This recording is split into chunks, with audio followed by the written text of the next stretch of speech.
फलून राई कह रहा हूं, पढ़ने लगूंगा फिर तरन्नुम में आ जाऊंगा।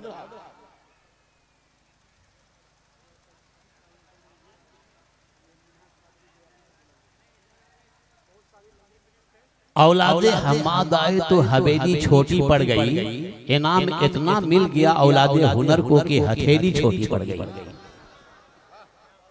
फहरिस्त बहुत लंबी है, एनाउंसर को अपना जौहर दिखाने का मौका चाहिए। बहरहाल इतने शोरा हैं, ये इश्क में चले आए, अपने शेख को देखने के लिए चले आए हैं। एक बार गया मैं चलता हूं, मिजाज तो अब्दुल हन्नान जौहर की तरफ था, लेकिन मिनहाज गया भी। आइए इश्क की आग, इश्क की आग में जंजीरें पिघल जाएंगी, शर्त इतनी है कि बस खुद को जलाना होगा। जनाब मिनहाज कादरी गयावी